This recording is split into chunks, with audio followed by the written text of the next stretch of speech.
année, nous allons décrypter l'actualité mondiale. Au programme, la crise vénézuélienne et l'intervention américaine, les tensions en Arctique avec la fonte des glaces, le marché des semi-conducteurs en Chine et les défis de la décarbonation dans l'industrie sidérurgique. C'est parti. Commençons par le Venezuela, où une opération militaire américaine a conduit à la capture du président Nicolás Maduro.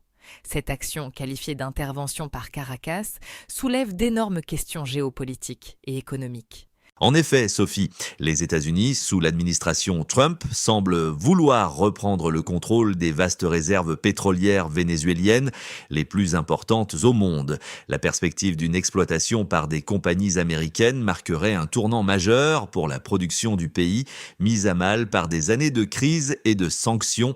Sur le terrain, la situation est chaotique. PDVSA, la compagnie pétrolière d'État, réduit sa production faute de capacité de stockage, accentuant la pression sur un gouvernement intérimaire déjà fragilisé. Les exportations sont à l'arrêt et les menaces d'actions militaires américaines ajoutent une dimension d'instabilité sans précédent. Restons sur les enjeux stratégiques avec l'Arctique. Le changement climatique rend les eaux canadiennes de plus en plus navigables, ouvrant de nouvelles perspectives, mais soulevant aussi de sérieuses inquiétudes. C'est une double peine pour la région. D'un côté, des opportunités de recherche scientifique s'offrent aux chercheurs. De l'autre, la présence accrue de la Russie et de la Chine, ainsi que l'utilisation potentielle de la route maritime du Nord pour contourner des sanctions, augmente les risques géopolitiques et environnementaux, notamment en cas de déversement de pétrole.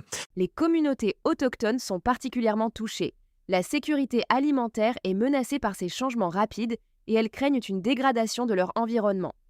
La fonte des glaces, si elle facilite la navigation, représente une menace existentielle pour leur mode de vie traditionnel. Tournons-nous vers l'Asie et la course effrénée à l'intelligence artificielle. En Chine, la jeune pousse Biren Technology a fait une entrée remarquée à la bourse de Hong Kong. Cette introduction en bourse, qui a connu un succès fulgurant, témoigne de l'appétit des investisseurs pour les entreprises chinoises de semi-conducteurs. Malgré les sanctions américaines qui frappent Biren, l'entreprise se positionne comme un concurrent potentiel de Nvidia, un signe fort de l'ambition chinoise en matière de souveraineté technologique. Le défi pour Biren est immense. Malgré des pertes financières importantes, l'entreprise bénéficie d'un soutien gouvernemental et d'une forte demande du marché pour ses puces IA. La question reste de savoir si elle pourra réellement concurrencer les géants américains et européens dans ce domaine stratégique. Enfin, un regard sur l'industrie lourde et sa transition écologique. La Turquie est citée en exemple dans la décarbonation de la sidérurgie, notamment grâce à l'utilisation massive des fours à arc électriques. En effet, avec environ 70% de sa production réalisée par ces fours, la Turquie bénéficie d'un avantage compétitif face aux mécanismes d'ajustement carbone aux frontières de l'UE. Cette stratégie, combinée à des investissements dans les énergies renouvelables, pourrait positionner le pays comme un acteur clé sur le marché européen de l'acier. Cependant, des défis subsistent. Certains acteurs turcs dépendent encore de hauts fourneaux et la dépendance aux politiques climatiques de l'UE reste un facteur de risque.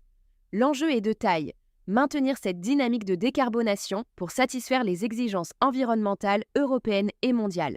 Voilà pour ce tour d'horizon de l'actualité mondiale de cette première semaine de l'année. Des enjeux majeurs se dessinent, de la géopolitique à la transition énergétique. C'était Clés Actu, à vendredi prochain.